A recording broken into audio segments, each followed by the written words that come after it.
She is telling, take the.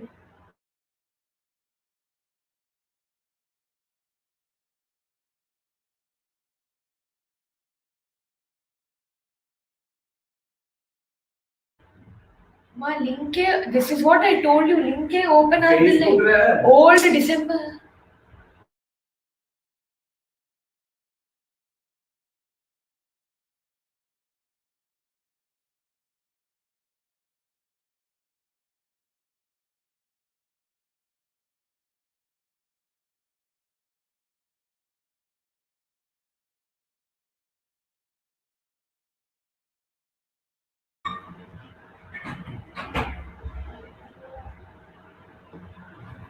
Good evening, dear friends.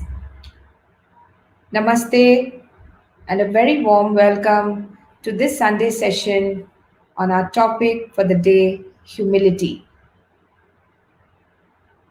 Are you able to hear me? Am I audible? Am I visible?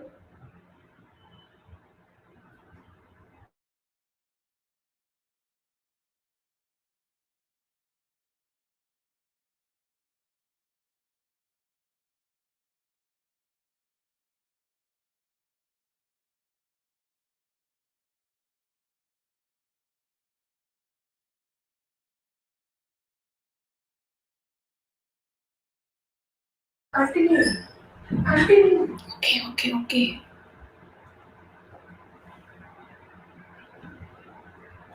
Once again, dear friends, good evening. Very warm welcome to all of you for this Sunday session. Our topic for today is humility or vinayam, vinamrata. The word originally comes from the Latin word humilitas. It derives from humus, meaning earth, and is therefore associated with being grounded and from the earth. This topic is loaded with significance in today's scenario as mankind, our entire human race, stands humbled by a minuscule virus which has turned our life upside down. It has stopped us in our tracks and made us shift focus from meaningless pursuits to transcendental values. Humility as a virtue is greatly valued and revered in all spiritual traditions across the world. It is considered the foundation on which all virtues rest, and hence it is called the mother of all virtues. Today, as a society, we place a lot of value on external accomplishments, on self promotion, on finite things like beauty, material possessions, or great scholarships. All these are ephemeral, transient, transitory. They are not permanent.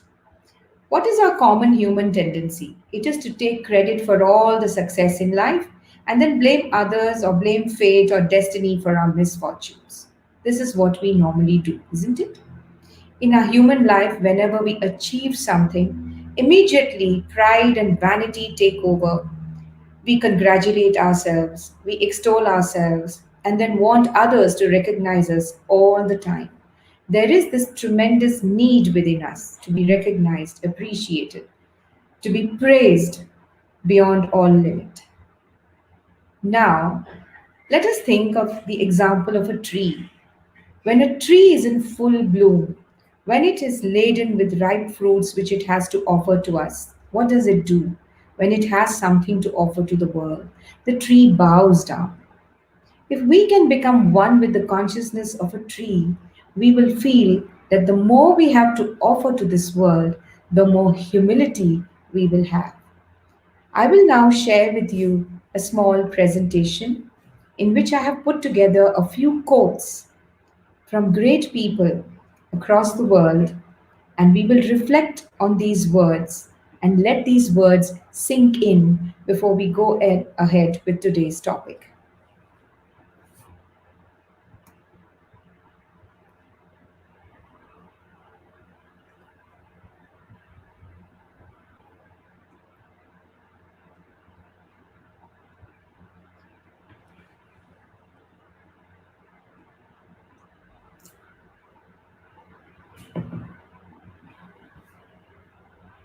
Let us look at these quotes. True humility is not thinking yourself less, it is thinking less of yourself.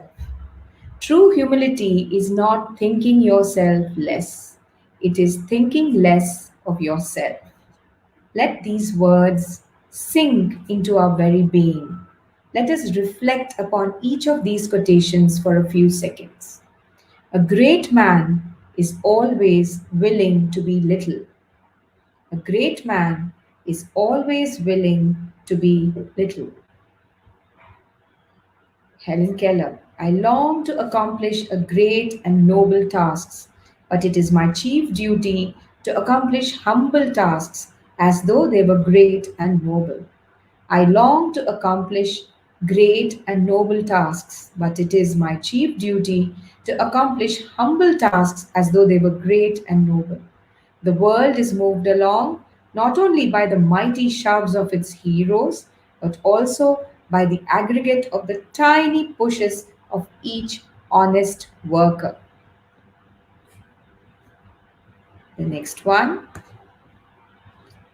Mother Teresa, who was a shining example of humbleness, has said, humility is the mother of all virtues, purity, charity, and obedience. It is in being humble that our love becomes real, devoted, and ardent.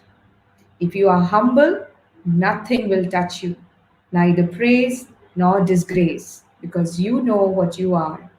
If you are blamed, you will not be discouraged. If they call you a saint, you will not put yourself on a pedestal.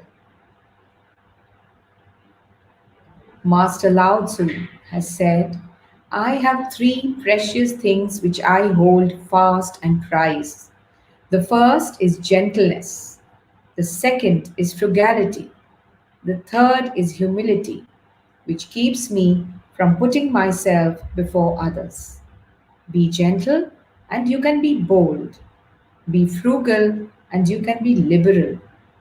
Avoid putting yourself before others, and you can become a leader among men. I will repeat. Be gentle, and you can be bold. Be frugal, and you can be liberal. Avoid putting yourself before others, and you can become a leader among men. The Venerable Dhammananda Bhikkhuni has said very beautiful words about humility. Humility is reverence for all of life. We express gratitude and respect all beings, animate and inanimate. All of life is connected, and therefore, humility springs from the deep understanding that everything is necessary for our own small individual existence. We respect our homes, our walls, our beds, the air we breathe, the water we drink, the people we have in our lives. How beautiful these words are. Humidity is reference for all of life. Now we shall go back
I think there was a small technical error. I'm sorry. There seems to be a small glitch in operation.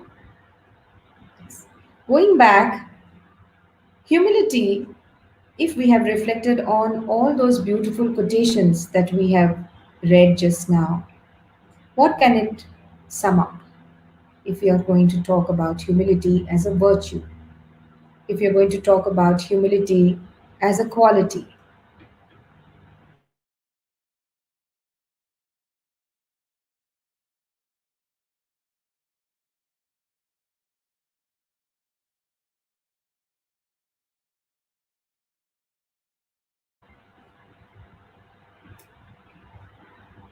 Humility is the quality of being modest, balanced, equipoised, and putting others ahead of yourself, not drawing attention to your own self or your own greatness, and also having the courage to acknowledge that you are not always right.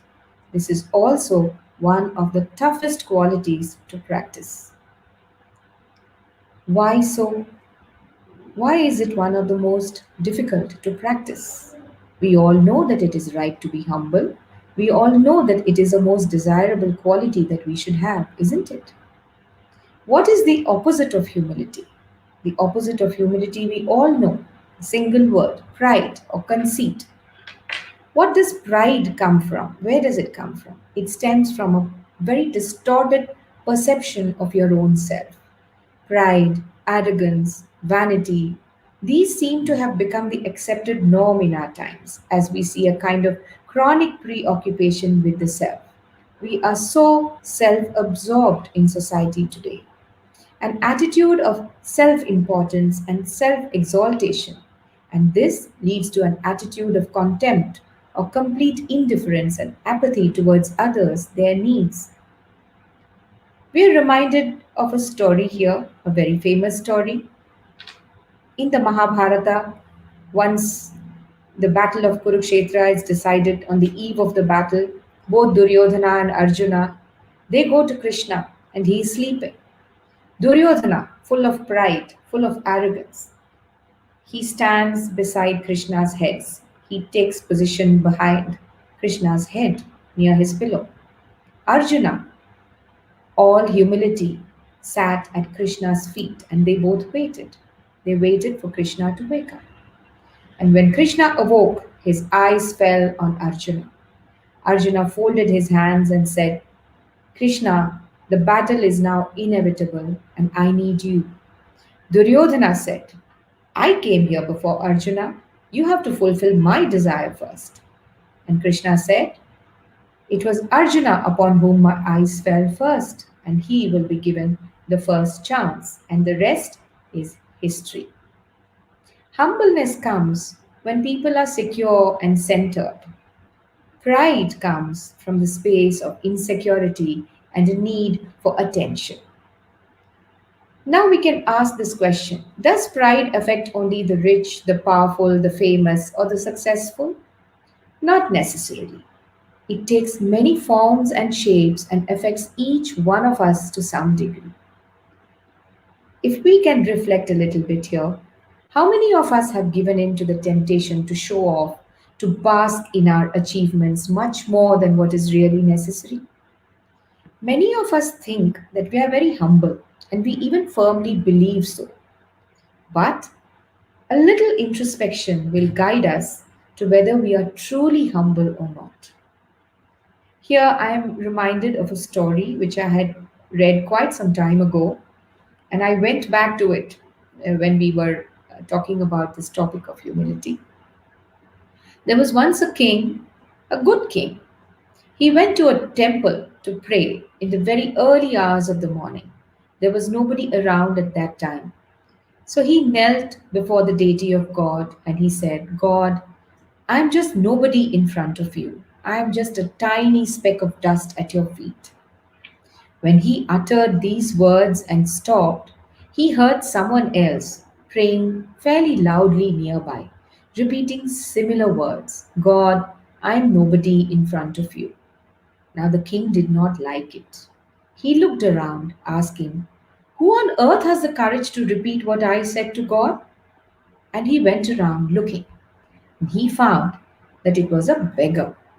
Now the king was fairly angry. He went up to the beggar and said, I am the king of this land.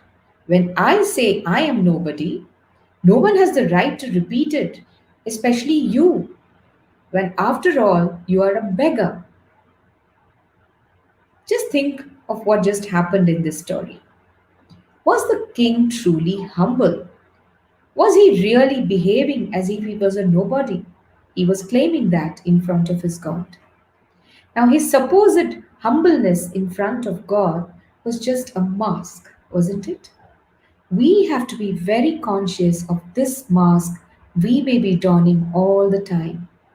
We have to be extremely cautious of such subtle manifestations of ego and pride. The Saint Tiruvalluvar says in his very famous Tirukkural, humility and sweetness of speech are the true ornaments of a man. Beautiful, isn't it?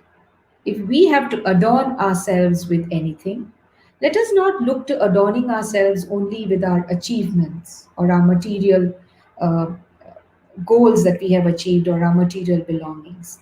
Let us look and let us work upon adorning ourselves with these embellishments of humility and sweetness of speech. Humility is also considered the hallmark of true wisdom across all our scriptures. In the Gita, Lord Krishna says, Vidya Vinaya Sampanne, Brahmane Gavihastini. The true wise sage who is equipped with the quality of humility achieves equality of vision. He can look upon everyone as equal. Samadarshinaha. Equality of a vision is very, very important. Once a person is truly wise, equipped with true wisdom, then he or she can no longer make distinctions or discriminations. That is the hallmark of true wisdom. When we know all of this, then why does it become so challenging for us to express humility? The answer is it is because we often misinterpret it to be a sign of weakness. This is what society teaches us. So we tend to look upon humility in any form as a sign of poor self esteem or lack of self confidence, whereas it is actually an indication of tremendous inner strength. We all know and love Lord Hanuman. Hanuman is synonymous with immense strength, complete control over his sense organs or indriyas, extraordinary speed, extraordinary courage. But if you were to just think about Hanuman for a fraction of a second, what is the quality that would shine through his character? It is his humbleness. Hanuman has been known for his humility. Now, Hanuman himself gave a lesson in humility to his brother Bhima. There is this very famous story, again in the epic Mahabharata, about how Bhima went out in search of the Saugandhika flower, which he wanted to give Draupadi because she was fascinated by it. So he set out and came across a very beautiful and enchanting garden where he smelled the fragrance of this lovely flower.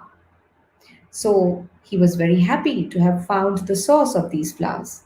He happily strode forward in the direction of the flowers, but then soon came across an old monkey, and this monkey's tail was blocking Bhima's path. So a visibly irritated Bhima told the monkey fairly arrogantly to move its tail because the monkey was an old monkey. And out of respect, it is said that one must not jump over an elderly person or anybody for that matter. Now, the old monkey gave Bhima a tired look and asked him, Who are you? What are you doing in this forest? The monkey further advised Bhima that the forest was pretty dangerous. So Bhima roared in laughter and he said, I am Bhima, son of Vayu and brother of the great Lord Hanuman. I am a great warrior. And he further boasted about himself and he said, I can defeat anyone easily. After listening to what Bhima had to say, the old monkey asked Bhima, fine, you're very courageous. You're full of strength. What is it for you to just move my tail? Look, I cannot get up now. I'm very old and very exhausted and tired. I'm just resting here. So simply move my tail and go ahead and do what you wanted to do.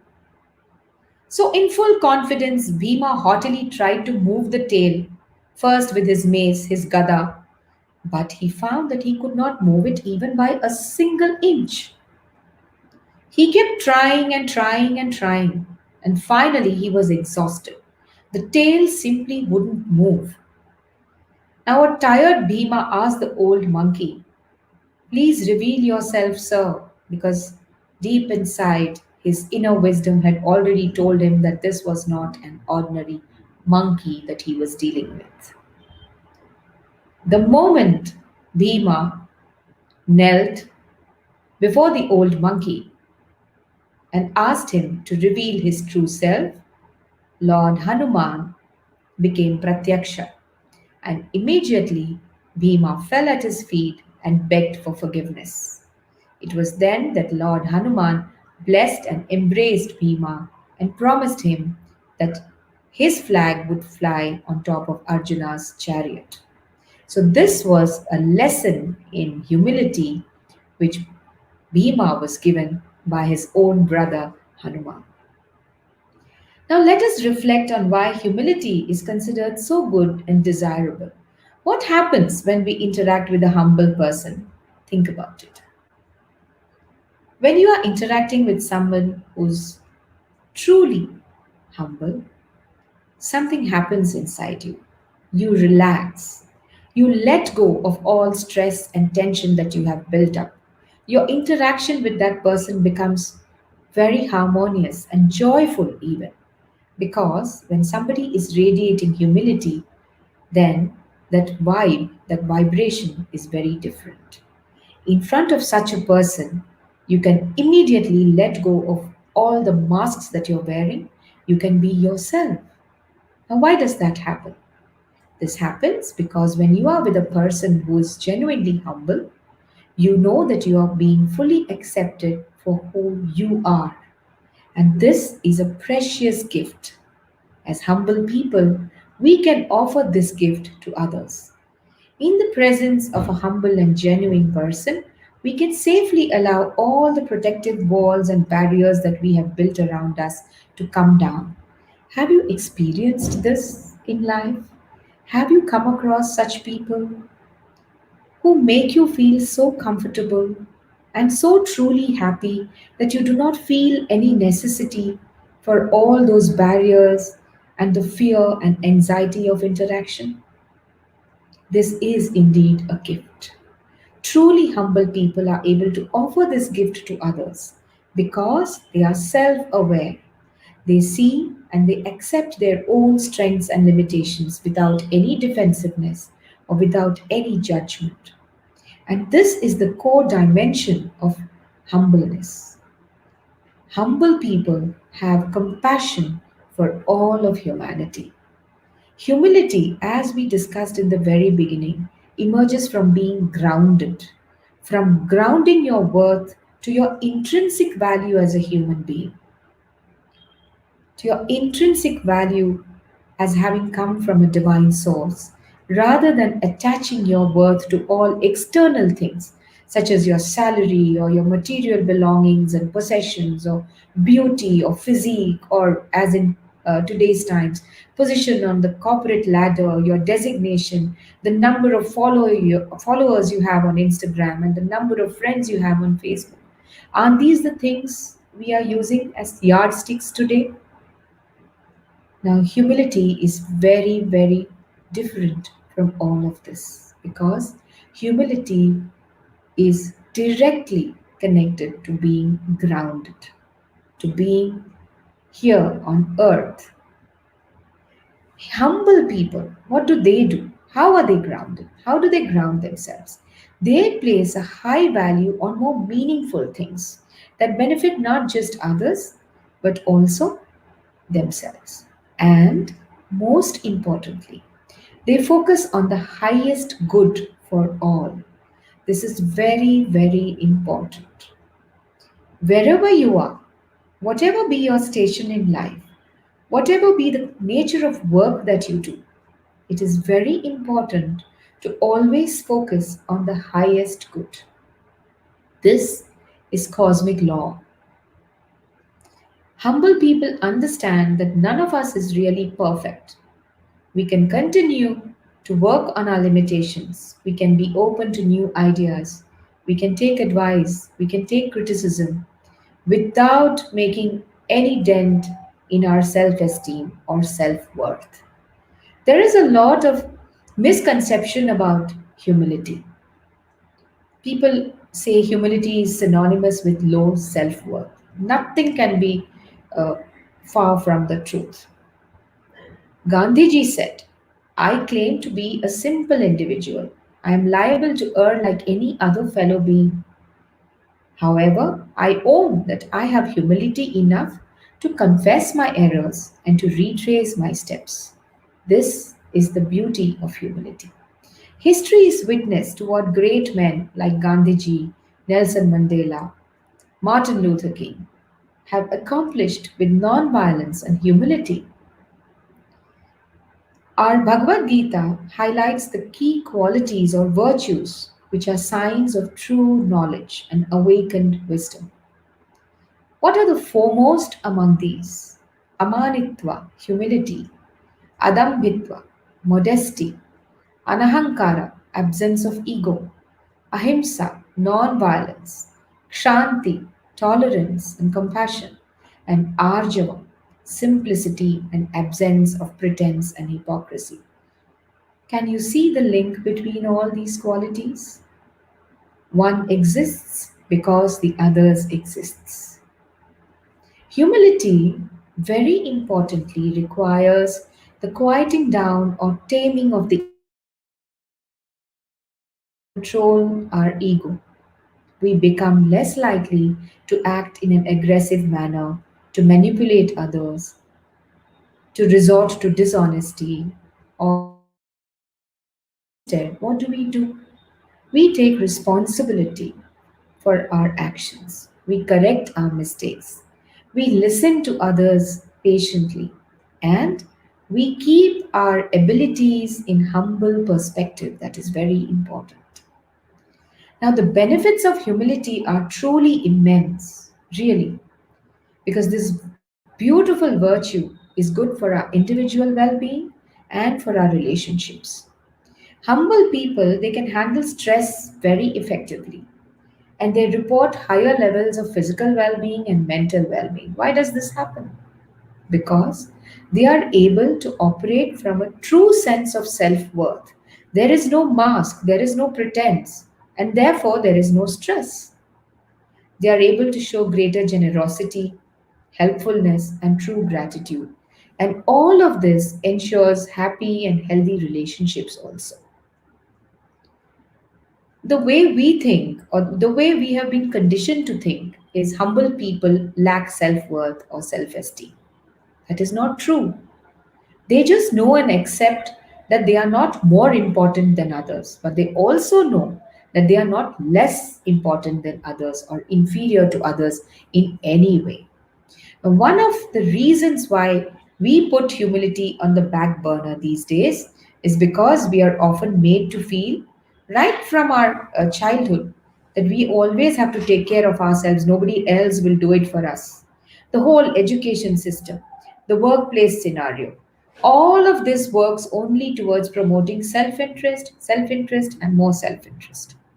The system generates a fear that if you are very humble, then you will appear very weak, very timid, very diffident, and then the whole rat race, you will be left behind. Because today, life is about a rat race, isn't it? It is very common for us to hear terms like, oh, it's all cutthroat competition out there. You have to look out for yourself. It's a dog eat dog world. So if you are not strong, if you are not able to push and promote yourself and market yourself, then finished. You have no career, you have no identity. So this is what we are listening to and hearing every day from all around. So natural that we push humility somewhere far behind because we feel that it is not going to serve our purpose. But yes, it is true. It is true that sometimes a humble attitude may prove a bit costly in the workplace, even in your school or college, in society, in community. You may not get the recognition that you feel you deserve. But then this is a very short sighted perspective because, in the long run, humility or humbleness always pays very rich dividends in the form of peace and inner awakening. Here we need to understand and accept one thing very clearly. Humility is definitely not being a doormat.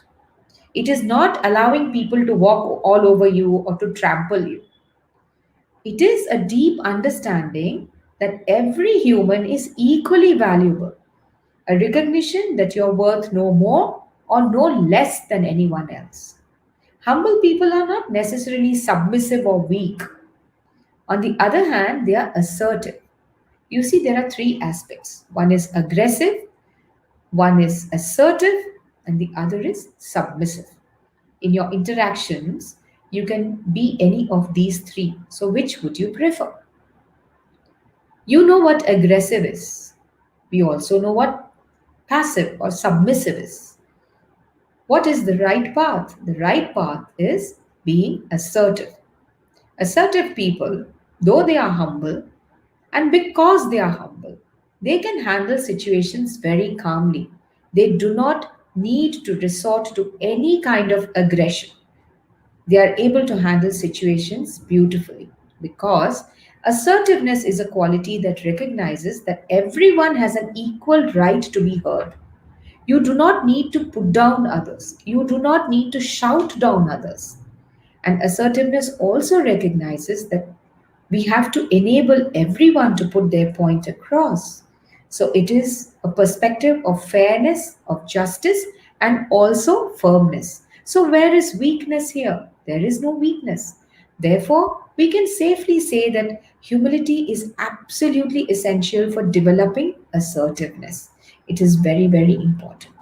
Then, what about this relationship between humility and self esteem? Self esteem is how you feel about yourself, your evaluation of your own worth. Now, being humble does not mean having a poor opinion of yourself, but rather it means accepting yourself and your many good qualities, your skills, along with your limitations, and also recognizing that others like you, your fellow beings, also have good qualities. They are equally valuable, but they are also equally vulnerable. Now, conversely, the opposite of humility, as we just said, is pride or conceit. Now, what is pride? Self importance is fine. Pride is an exaggerated sense of self importance. Now, this wonderful ego that we have that loves to stay inflated all the time, this ego feeds on pride and self importance. And it is typically accompanied by placing ourselves always above others. So the ego will always seek to protect pride. And what happens when the ego continues to work like this? It will cut you off from reality. Going back to the Gita, Krishna talks about the divine attributes as compared to the demoniac qualities. He says, Dambho Darpobhimanascha, Krodha Parushyameva, pride and arrogance, conceit and anger and harshness. These are all qualities which are demoniac in nature, as opposed to the divine attributes which we just discussed.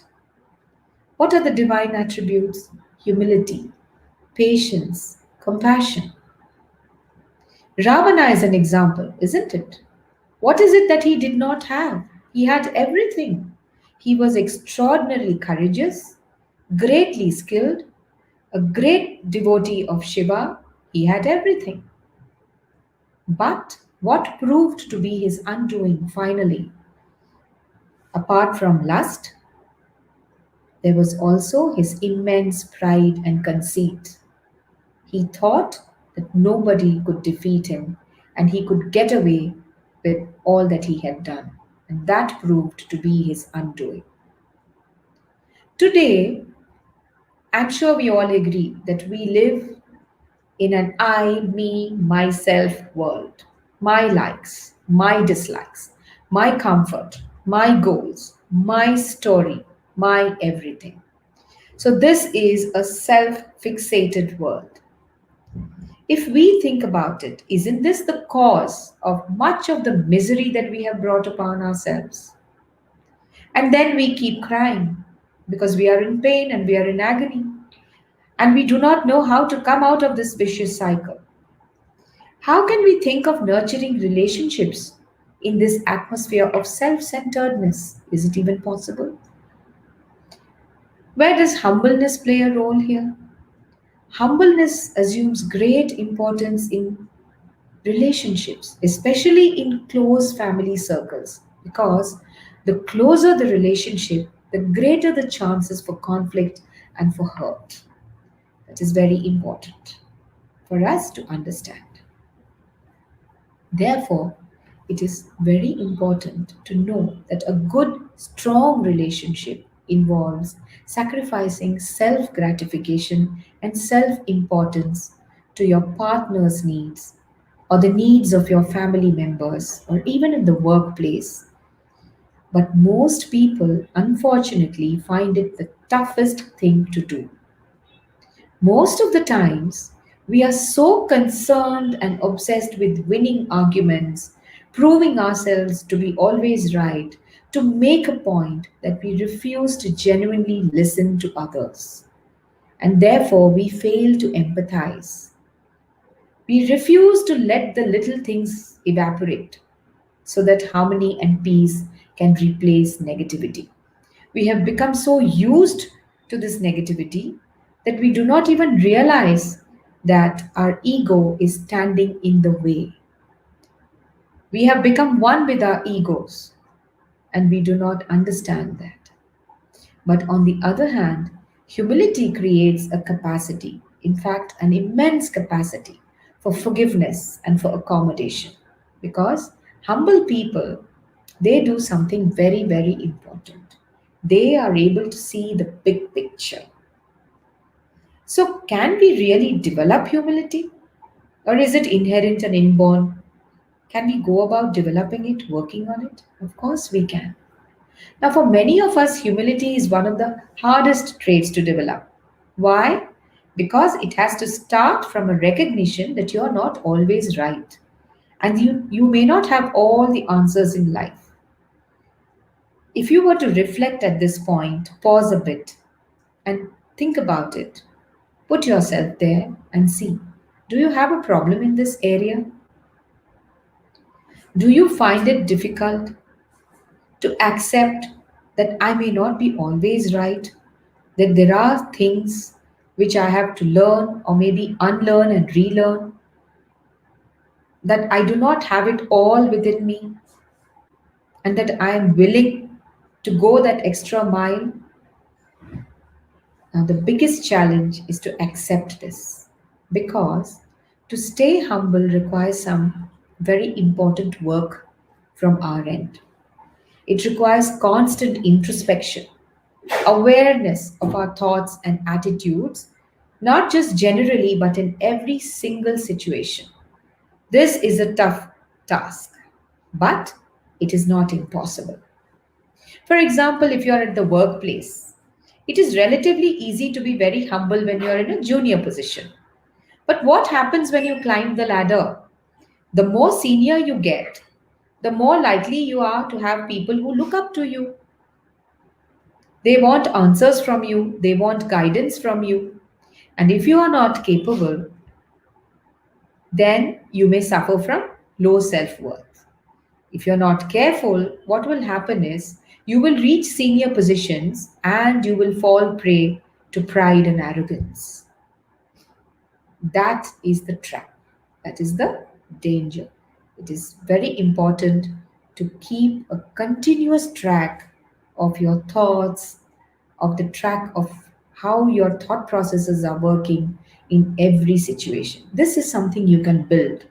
Constant awareness. How can you build it? By being mindful. That is why mindfulness is so vital. When you train yourself to be mindful, then you can easily escape this trap that your ego sets up for you at all times. We have always lived in a culture that has favored the strong, the aggressive, and the so called courageous or bold. Now, the Bible says, "Blessed are the meek, for they shall inherit the earth." If we think about it, we might question ourselves. Now, how is this to happen? So, what does this really mean? Blessed are the meek, for they shall inherit the earth. In this context, in the context of this quote, meekness does not mean timidity or weakness in any way. Meekness means strength which is under control, power that is under control, that is tamed. It is the disinclination or the refusal to inflate our own balloons of self estimation. Now, in the ancient world, it was often used to describe the winning horse in a race. They were called meek. That meant it is not that it was timid or weak, it just meant that the horse was tamed, but it was not weak. It was strength under control. Master Jesus, he displayed a profound spirit of humility. He was a shining epitome of compassion, and he said he had come not to be served but to serve. Now, let us discuss what could be the attributes of humble people. What could be some of the attributes? The first one is truly humble people do not try to hide their vulnerabilities. They are not afraid to embrace their failures along with their successes. And most importantly, they do not get carried away by either failure or success. They have self awareness and they accept and embrace their good sides, the bright side, and the shadow side.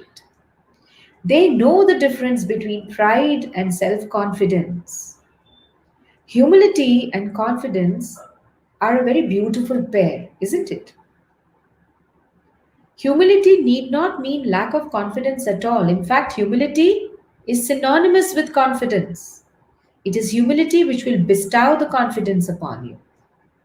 Because humility is not springing from a space of insecurity, it is springing from a space of security and safety. Confidence and self esteem do not reduce, unlike what we think. As humility grows, confidence and self esteem also grow. Gandhiji practiced passive resistance. Would you consider him weak? He has achieved what many could not. It is not by chance that he is called a Mahatma. And what was his tool? Ahimsa, amanitva, isn't it? Secondly, the second attribute. Humble people are always looking to add value to others' lives. Now, this is a very beautiful quality and very rarely found. Inward reflection, looking inward, is very healthy. It is also recommended. But self obsession is certainly not healthy. It is important to care for yourself, to look after your needs, to have goals, to aspire to achieve something. It is important. But this should also be balanced with an outward focus on others. This is how you truly contribute to the world in which you exist. Here it is very important to understand and to remember that self awareness is not self absorption. Humility or humbleness brings about a major shift. And what is the shift? The shift is from the I to the we. Humble people, therefore, become very good team players and collaborators. They pause to appreciate, to encourage, and to bring others up along with themselves. This is extremely important. The other attribute or quality is humble people are found to take responsibility for their actions. We're all used to making excuses because it is an easy escape route. Shifting the blame when something is not working, very common tendency. Excuse making. This is also the result of pride and fear. The ego makes us do all this. Whereas humility is very quick to apologize when things go wrong. Guilt is the shadow side of taking personal responsibility. When you acknowledge, when you acknowledge error, it leads to remorse and then you make a change in direction positively. You need not indulge in self pity or guilt. Therefore, humility is the middle path. So, the humble person will be quick to apologize and make the necessary corrections and move on. They will not be wallowing in guilt. The other thing is, humble people understand, they have a very deep understanding of the shadow side of success. See, personal achievement, promotions, advancement in life, all of these are very good and necessary also. It adds meaning to life, isn't it? But as we climb the ladder of success, the potential for arrogance and vanity keeps increasing exponentially. So, as humble people move up the ladder, they constantly remind themselves of the dangers of power. We have heard this quote, isn't it? Power corrupts, and absolute power corrupts absolutely. Why? Because it makes us feel self important. And this will lead to arrogance. And arrogance leads to delusion. And arrogance stops listening to others. But humble people, on the other hand, have clarity of vision. And this clarity is an egoless clarity. They are not self serving, they are always looking out to serving others, to serving society. They are assertive but not aggressive. And they understand that one person can accomplish only a certain amount.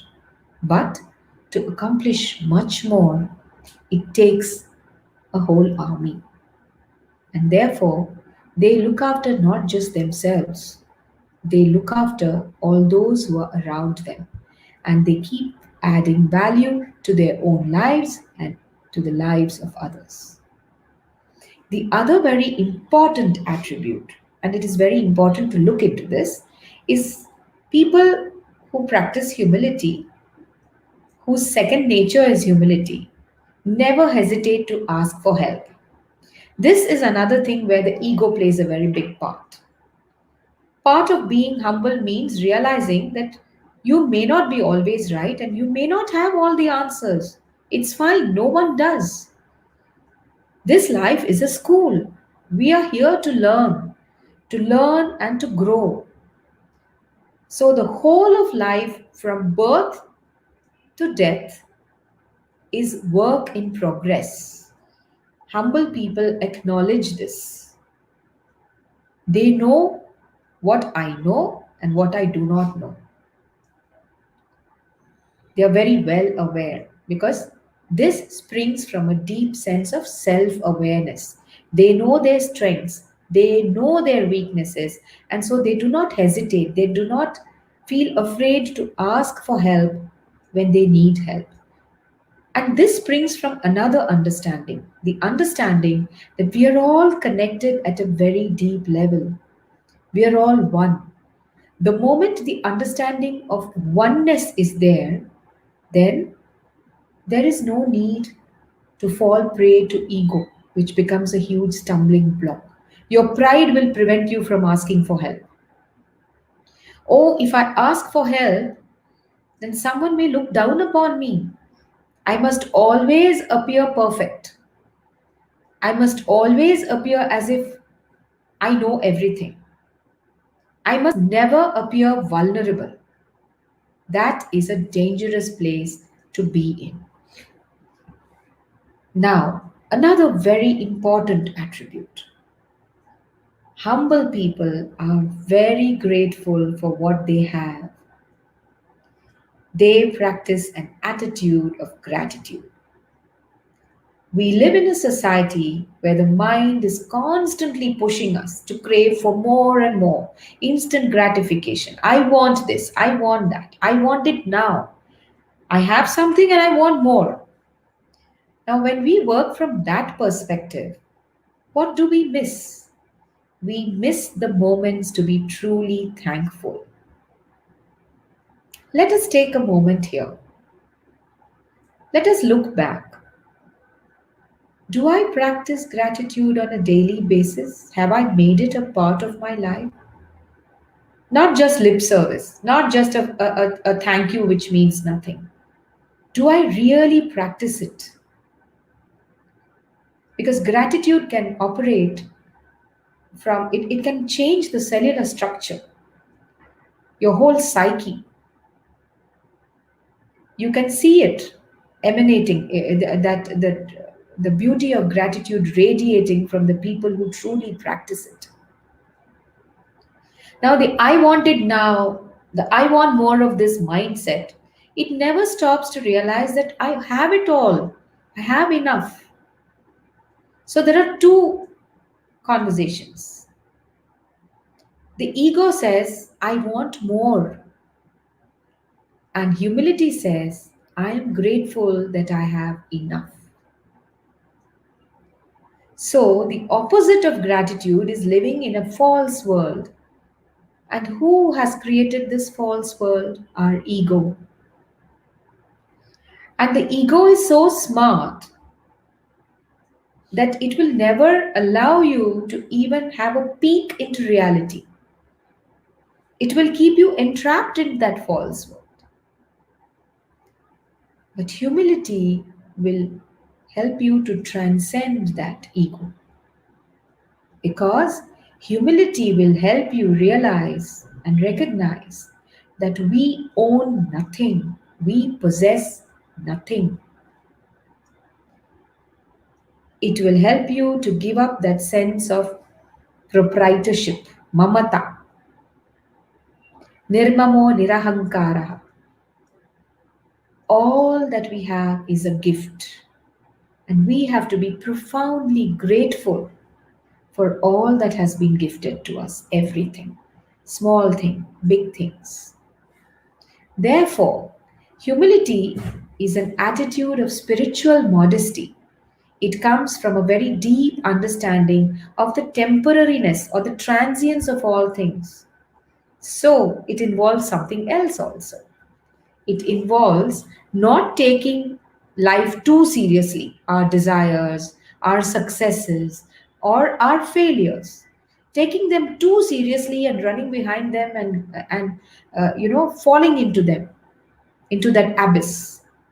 Humility prevents us from doing that because it awakens the realization that all of this very moment, is transient. It is not permanent. Studies have found, scientific research, studies, has found that a humble mindset increases overall psychological well being and it ensures very smooth and harmonious social functioning. Now, isn't that what we are living for? Isn't that the bottom line? Well being. Well being for us and well being for society. And to live happily in a happy society. This is what we are all looking for, isn't it? Now, research has identified six intrapersonal aspects of humility. We know the core dimension of humility, isn't it? And that is to put others ahead of yourself, not because of feeling inferior, but because you truly believe in helping yourself and helping others. Now, the other points are a willingness to see ourselves honestly and truthfully. That is very important. A correct perception of our place in the world. You see, this self importance can carry you away so much that you feel that you are the world. Nothing else is important. It's just me, me, me, and everything about me. No one else is important. Nothing else is important. It's all about me. But humility gets you another perspective altogether. It gives you an accurate perception of your place in this world, in the larger context. An ability to acknowledge, understand, recognize our mistakes and limitations. This is very important. We all have limitations. It is fine, it is all right. Openness and receptivity, very important.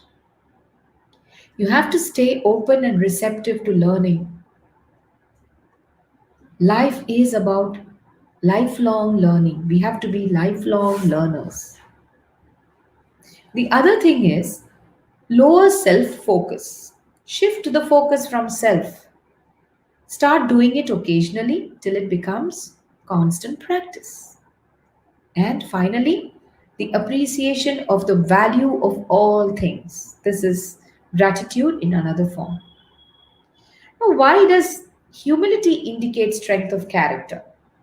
Because humility involves us not just accepting our shortcomings, it involves our seeking to overcome our shortcomings. Now, how can we do this?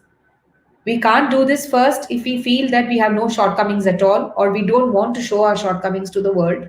We will not accept it. So we will walk around in agony because we can't ask for help. Our ego will not permit us to ask for help. But humility involves a willingness to learn from our failures. Only then can we move ahead. We use our failures and shortcomings as stepping stones. And then we are willing to learn from others. And others means learn from everything. Oh, he's junior. I don't want to learn anything from him. Oh, I've got 5 or 6 degrees. How can I go wrong? He's not even a graduate. How can I learn from him? We do have these funny concepts and preconceived ideas in our head. These are all put there. So you see, a lot of unlearning, unconditioning also has to happen if we look towards practicing and making humbleness a part of our very being. When we are humble, what happens is we become ready, we become willing to constantly self correct and self improve. There is a famous saying that humility is slow to judge others and quick to correct itself. This means that humble people are better learners and better problem solvers, and life is certainly easier for them. We may not understand it if you are looking at it from an ego perspective, but they sail through life very smoothly, and well being becomes their partner.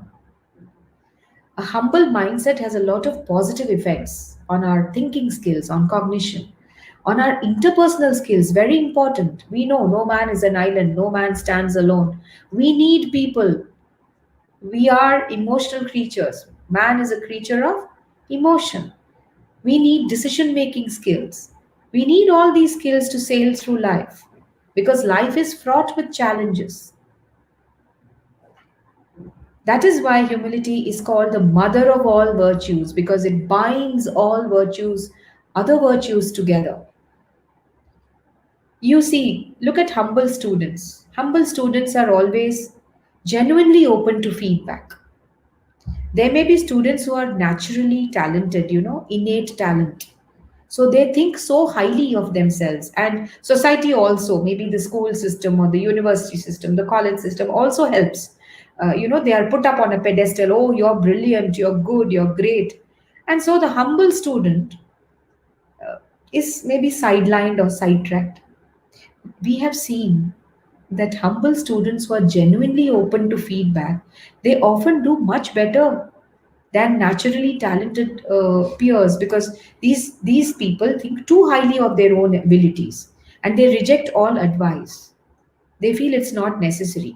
So later on in life, it is the humble ones who shine, truly shine. What about leaders of society? Lord Krishna talks of Janaka, the true role model, the Rajarishi, who had everything, every every opulence, every material belonging, everything that was required. He was a king of kings. But he had all those virtues that made him a truly awakened leader. He possessed true knowledge. So humility in a leader, what does it foster? What does it bring about? It brings about good, clear thinking, clarity of thought, and it leads to greater trust, greater creativity, and better performance as a leader. They are good role models, and we need such leaders. We don't need leaders who are basking in their own egocentric existence. The most outstanding leaders, if you look at history, are also the most humble leaders, and they have achieved the most because the best leaders combine professional excellence with personal humility. These are leaders who believe in true human development, who believe in truly doing something for society. They are not craving for credit. They do not constantly need to show off how great they are. They do not need to undermine others or to put down others in order to show their power.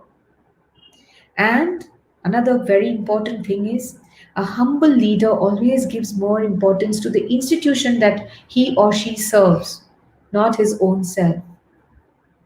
One person who comes to mind from our very own country is our late President Abdul Kalam. He's a shining example of humility, a truly shining example. Humility is also generally related to a lot of positive emotion.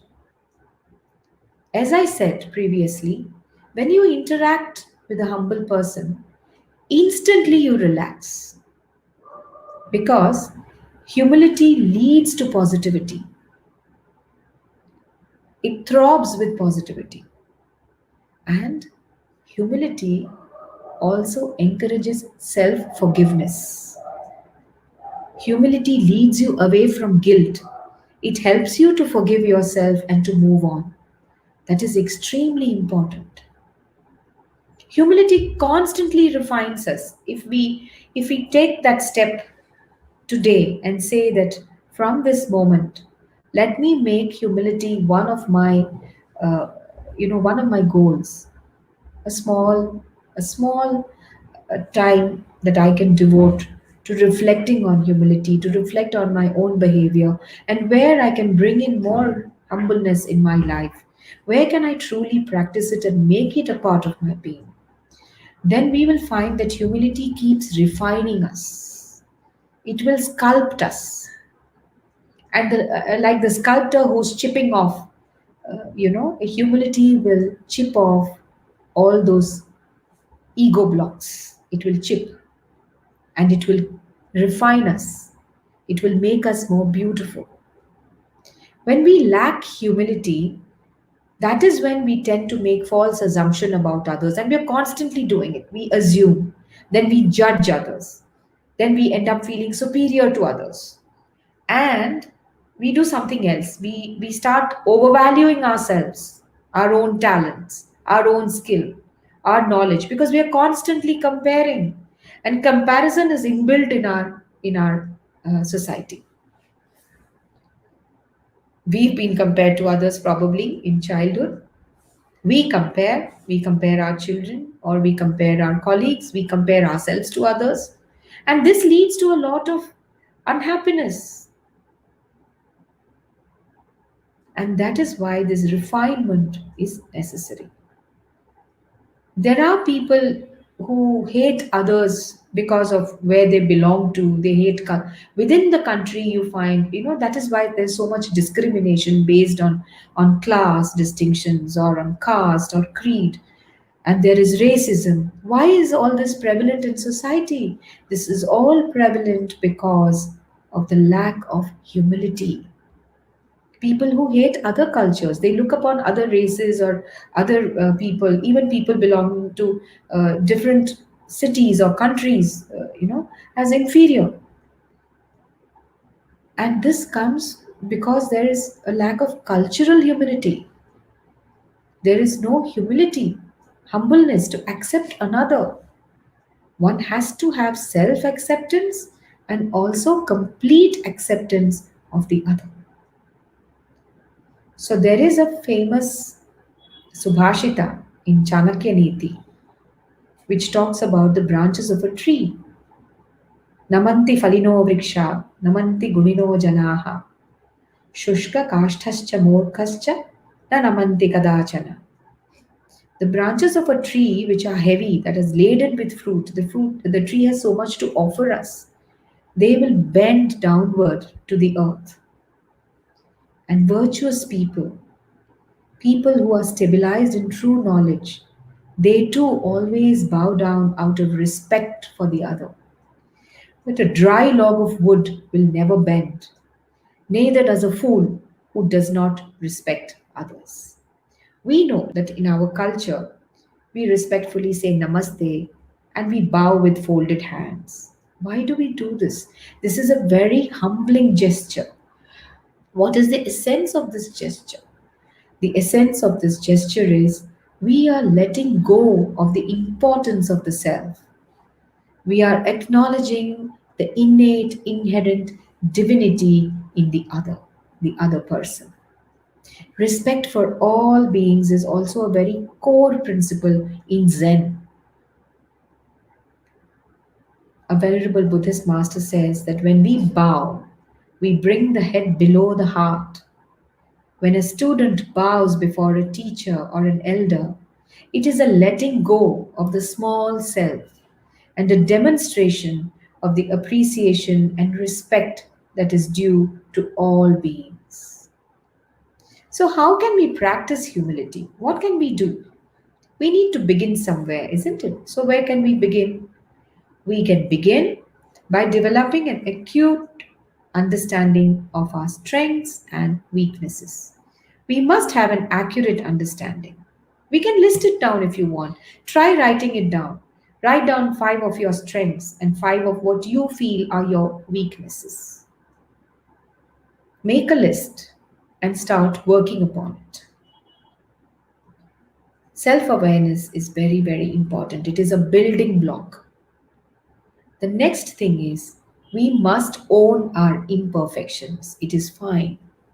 Because the moment we own our shortcomings, we own our imperfections, then we no longer have to waste our energy hiding from others, wearing masks, which can make us feel very uncomfortable. Not the physical masks, which the little virus has made us do. We've been quite used to wearing other masks, haven't we? Unseen masks. We carry it the whole day, we carry it. But when we own our imperfections, we can seek to learn to live with these imperfections in a productive way. We can overcome them. It's only when we accept it that we can overcome it, isn't it? Another very important tool is humor. Let us learn to laugh at ourselves. It is fine. Let us laugh at ourselves once in a while, our imperfections, our shortcomings, because what does it do? It prevents us from becoming too serious about life. Life is transient. It's passing this very moment. So why should we get so serious about it? The other thing is very low self esteem. We have to guard ourselves from it. Because having low self esteem and wallowing in self pity, this victim mentality, this is also another kind of self obsession, another way of fixating on ourselves. We must make continuous effort to direct our attention towards others. See, we are the sub, of course, we are important for ourselves. Of course, we are. We are important for us, our families. We are the subject in our own world. But we must remember that in other people's worlds, we are an object. We are not the center of this universe. So, what does this entail? That we have to constantly adjust our perspective. Our time on this planet is limited. Whatever we work, our work that we do, our achievements, our so called big achievements are all transient. They are temporary. They'll come and go. Once we adjust our perspective to understand this, to let this sink in, then our joys and sorrows will become even more significant. Because take a step back, consider the big picture. So it is very important for us to see ourselves in a much larger context. Another thing is, we must understand that we are all tiny parts of structures that are much larger than our small, insignificant selves. You may be a couple, you may be a big family, you're part of a family, a community, a society, a whole country, the organization for which you work. You are a tiny speck of the whole human species.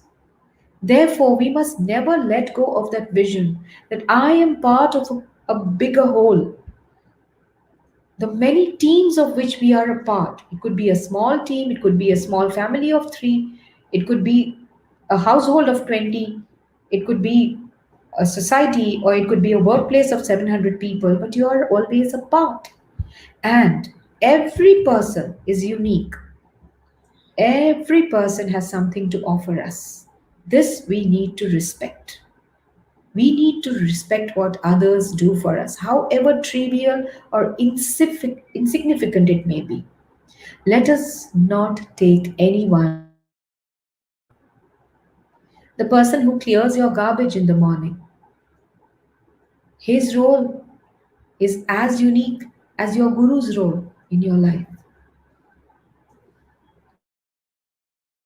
It may be difficult to digest in the beginning, but every person contributes. Your pet contributes. Every person has something to offer you. Nature has something to offer you.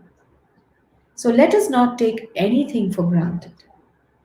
Animate and inanimate. Let us remember that quote from the Venerable Dhammananda Bhikkhuni, which we reflected upon when we started the session. Humility is reverence for all of life. Let us put that up somewhere and read it every day. Humility is reverence for all of life, animate or inanimate. There are so many examples we can think of. From the time we wake up in the morning to the end of the day, so many people are helping us go through the day directly and indirectly. We can pick up only the significant few because we see them, we acknowledge them. But there is a whole machinery operating for us to go through life, isn't it? To go through life smoothly, to go through each day smoothly. So we must acknowledge this machinery. The moment we acknowledge this machinery, it's a very humbling experience. The other thing is, we must stay open to learning. We can learn from anyone, everything at all times. We can learn from friends, from family, from our own children, from the masters who are good at specific skills, from the great ones, from our scriptures. We have so much to learn from other cultures, from our ancestors. We can learn precious lessons from Mother Nature, from animals and plants. That is what Lord Dattatreya did, isn't it? He learnt every lesson of his from one aspect of nature, from a bird, from a bee. He learned because he was open, he was receptive, he was humble, he was an avadhuta. Now, there are simple exercises which we can do to foster a humble state of mind and to be in that mindset as much as possible. Yes, we may stray, we are human after all. So I can't say that starting now, yes, I am going to be the epitome of humility. Maybe not. So it's fine. It could be a shortcoming, but the very fact that I acknowledge that at times I succumb to pride, at times I succumb to vanity, at times I succumb and become a victim of arrogance. The moment I acknowledge that, then the path opens up. That is when the path opens up. So, little exercises that we can do. We can practice being thankful. We can be thankful for the important relationships in our life. We can spare a thought for the people who have influenced us most positively in our lives. We can try to be truly appreciative to the contribution that people make and never miss an opportunity to express gratitude. This itself is a huge step. The other very interesting thing and a very beneficial tool is becoming aware of your tendency to complain. You see, we all have this. It is sort of inbuilt. It's come. We've evolved into these complaining, cribbing people. And complaining is opposite of gratefulness. So that if you increase awareness, if you monitor, if you're mindful, keep monitoring your thoughts. And it takes a lot of training. It takes a lot of effort, no doubt. But keep at it. Practice self monitoring and try to find that moment when you're getting into the complaint mode, that zone of cribbing and complaining. The moment you start complaining, intervene and stop and make that shift consciously. Say that no, I must stop. I'm getting into complaint mode. Let me get into a more appreciative and grateful mode. Because let us accept that at any point in life, even in your worst phases, so called worst phases, there is still something you can appreciate. That is why we talk about clouds having silver linings. In the darkest of times, there is still something that you can be grateful for. So, leading from this is another small exercise, and that is to count your blessings. You could open a book, you could make a blessing journal, and you can just write down 3 or 4 things every day. Something that went well for you, that turned out to be a blessing for you. It could be the simplest of things. Maybe you enjoyed the sunset. Maybe someone paid you a compliment. It could be anything. Maybe you were able to extend help. Maybe you were given the opportunity to hold space for someone. These are little things. They are blessings. So if you could just write down 3 or 4 every day, you will see a major shift in perspective. Finally, and most important, is connecting with nature. Remember the source of the word humility? Earth, grounding. Nature is one of our best teachers because nature is a magnificent, awe-inspiring force, a manifestation of the sublime. And nature constantly reminds us of the relative insignificance in the greater, grander scheme of things. So it can quietly correct us, quietly put us back in our place, and bring us down from that huge pedestal, that exaggerated sense of self importance, which we have become victims to. Try to spend, whenever possible, some time in nature, looking at the waves of the ocean. maybe a flowing river, just standing under the vast skies, looking at the million stars in a night sky, just standing and taking a look at a still pond or a lake,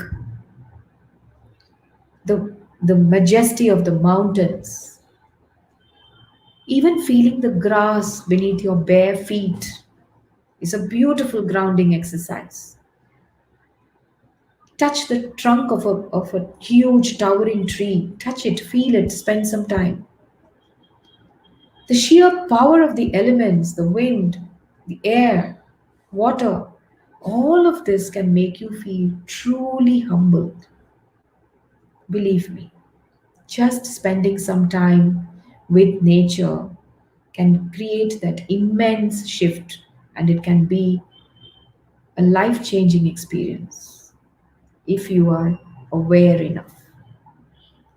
Cultivating humility is not an overnight process, it is the work of a lifetime. It does not happen overnight. We need to introspect, to reflect, and to practice mindfulness. We may get derailed, we may stray, but we have to keep coming back. We have to pause often. We have to make a commitment to notice our thoughts, our emotions without judgment.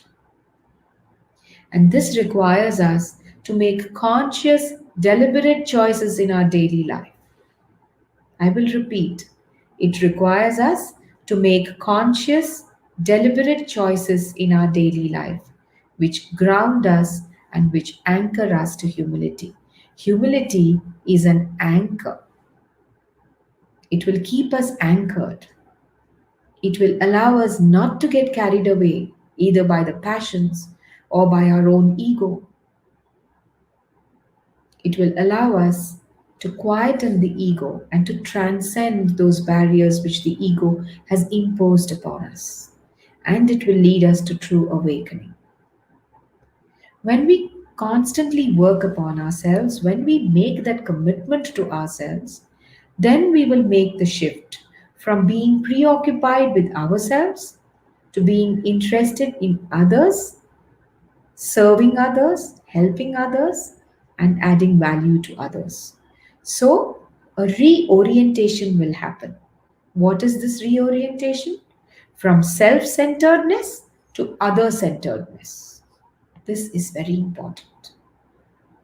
So, what does humbleness do? It opens up our heart to spirit, to our oneness with all of life, to the divine that resides in each one of us. It opens us up beautifully. It connects. We know it's then that we realize that we are all one. There is no separateness. This is the beauty of humility, truly the mother of all virtues. Now, we shall take a few minutes to meditate to help us connect to this virtue from deep inside. I request you to make yourself comfortable.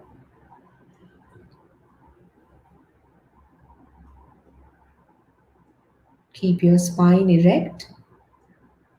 Sit in the most comfortable posture.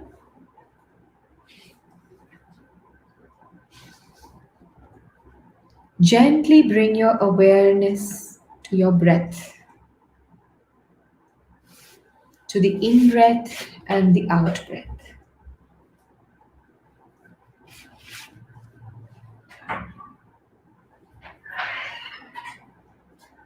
Allow your eyes to close gently. There is no hurry, nothing to do now. Let us be in the here and the now.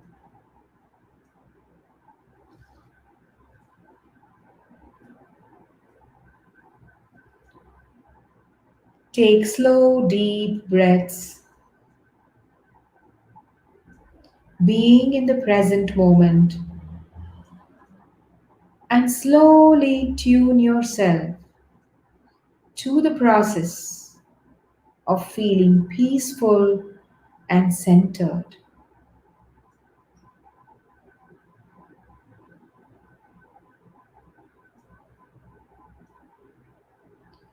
Breathe into your belly so that with each in breath you can feel the expansion of your belly. Inhale and exhale gently. Be comfortable with the in breath and the out breath. There is no need for any effort.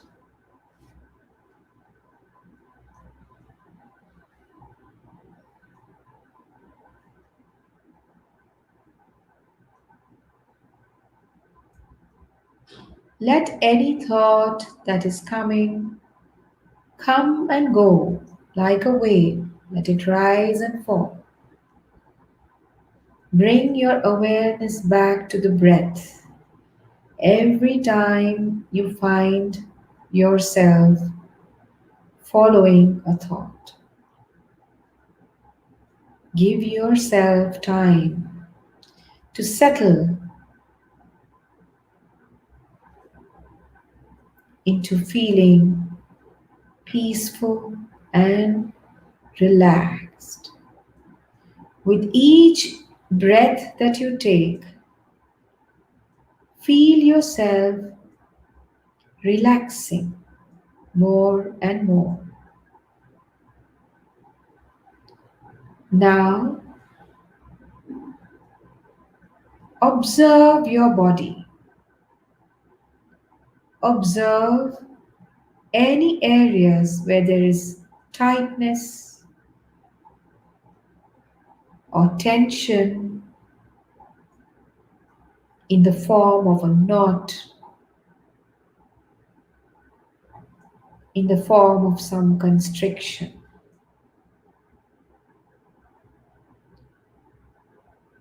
Breathe into that area. Observe and be aware of any tightness that you feel and breathe into that area. And as you breathe out, let your tension, let the stress release. Let it out with every exhalation. Notice. Notice any worries, irritation, judgment, or fear, or anxiety coming up. Let them come. Just breathe into those emotions. Just observe and allow them to flow out with your out breath. Do not judge. As they come, simply note them and let go.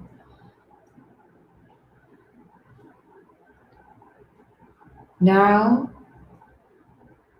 observe any memories, any associations, anything that comes up, things to do, any plans, anything that is not connected to being in the here and now. Continue to breathe into these thoughts. Breathe into them, and as you breathe out, allow them all to flow out with the out breath.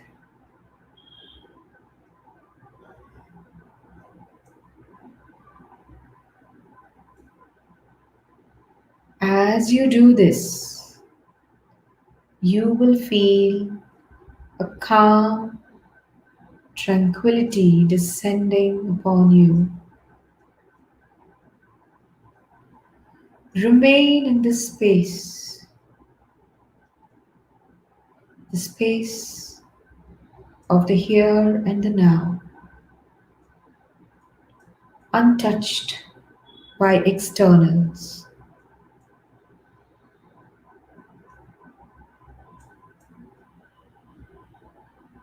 As you feel yourself centered in this space, recall all the marvelous gifts that you possess, all the beautiful things you have been gifted with. First, the life that has been gifted to you, the most precious gift of life itself. Your parents who birthed you, fed you, raised you with unconditional love and acceptance. The gift of all your sense organs which allow you to experience the world. The gift of your heart working relentlessly, moment after moment, keeping you alive.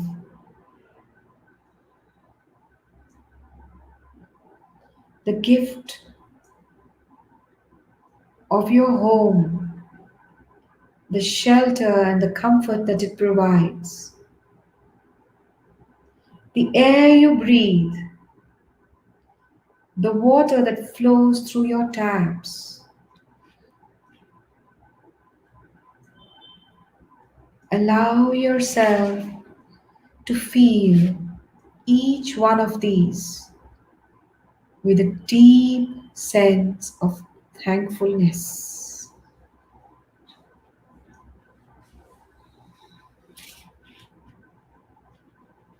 As you breathe in and breathe out, let all of this sink in, filling you with deep gratitude.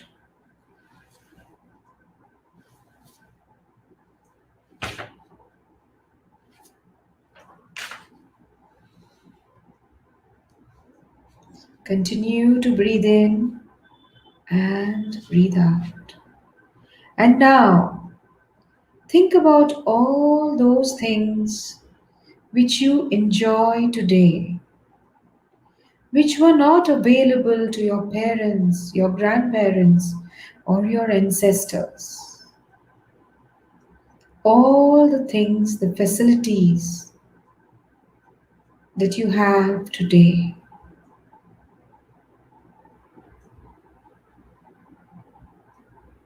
Focus gently on all that comes up when you think of all the blessings that you have in life.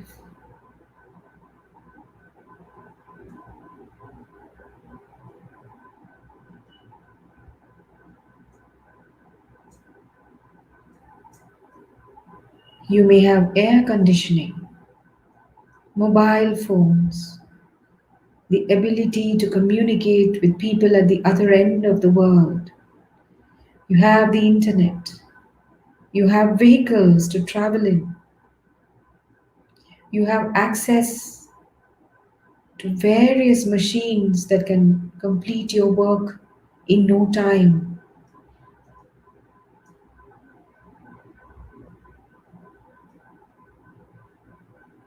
Allow yourself, take a moment to think of all these facilities.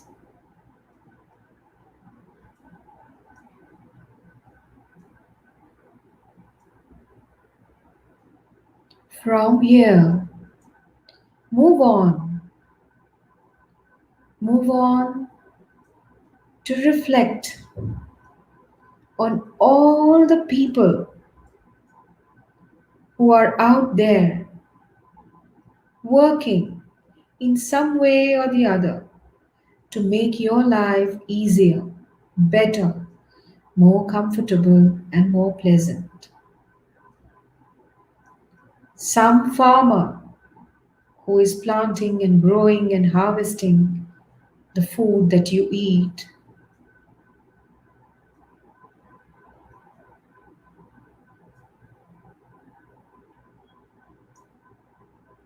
People who are setting up roads for you, means of transport for you.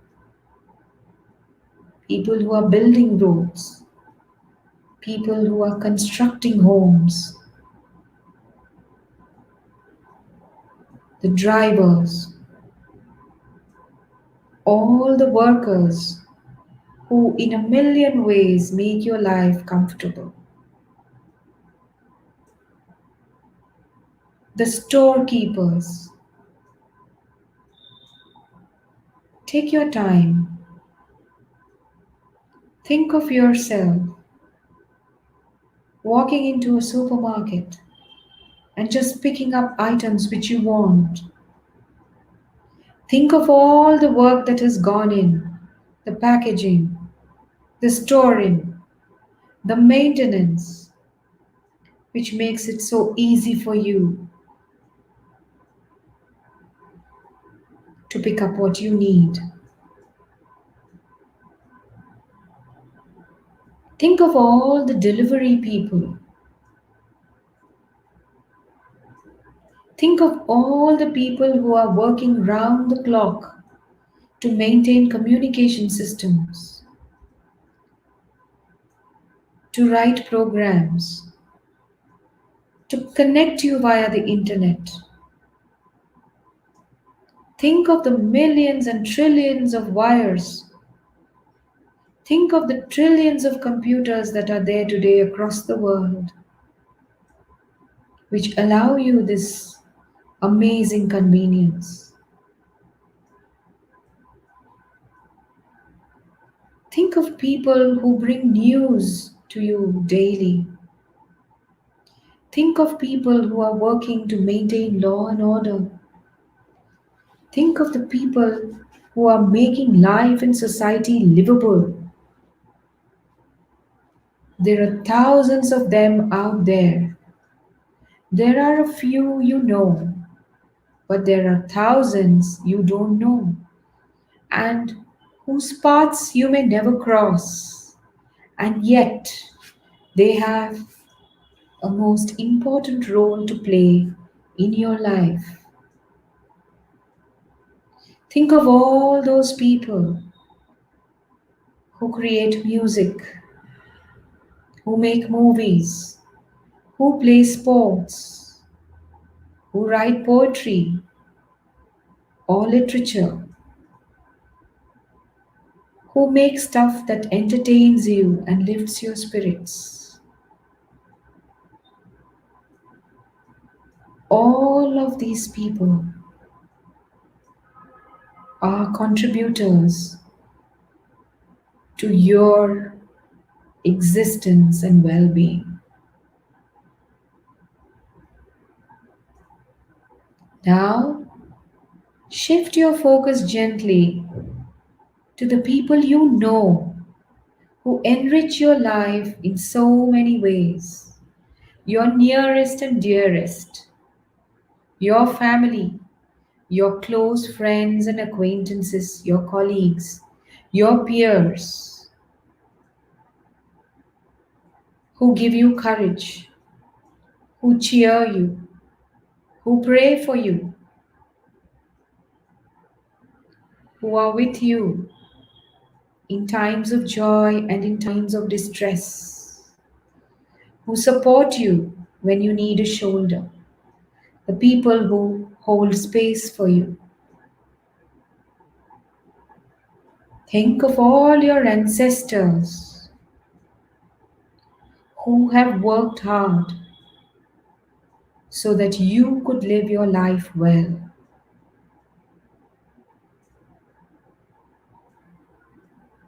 As you think,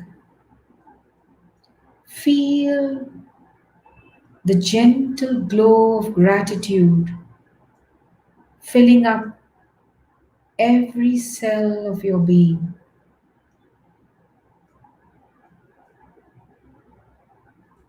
Now, take a moment to reflect on your own reasons for feeling grateful.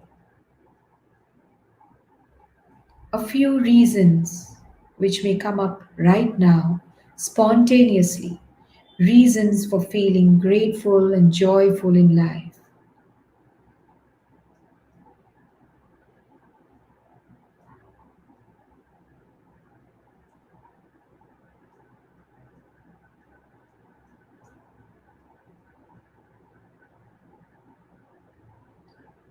Now, gently bring your awareness to your heart center. Feel a warm glow enveloping your heart and say a silent thank you to all of creation. As you do this, feel a beautiful shimmering light emerging from your heart and spreading all around you and traveling far and wide to embrace the whole universe. You are one with all that is. There is no other.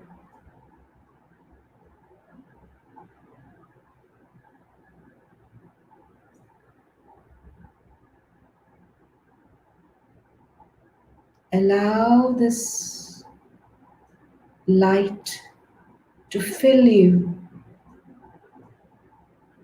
and observe. Observe quietly what is generated in your body, the sensations or any insights, the feelings, what comes up. Stay with it for a while.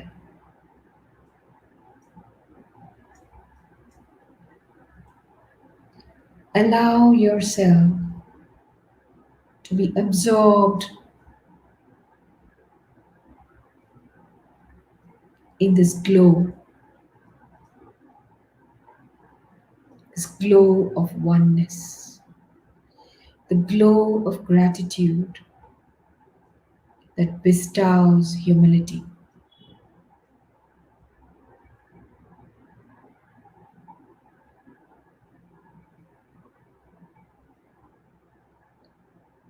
When you finish, you can choose to gently come back, noticing how you feel, your thoughts, your emotions, in comparison to how you were feeling before you started. Without judging, simply observing, you can gently come back and carry this with you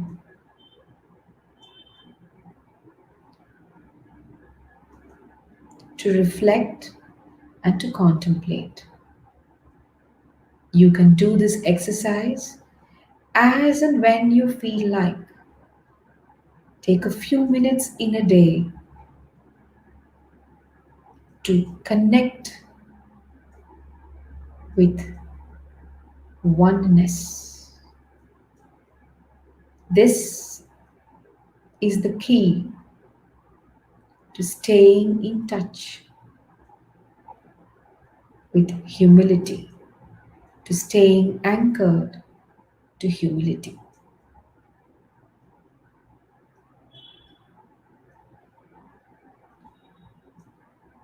Dear friends, that will be all for today. I hope this session has been an enriching one, and I want to thank each and every one of you who has participated in this Sunday evening session. From the bottom of my heart, I express my gratitude. Thank you so much. Goodbye and take care.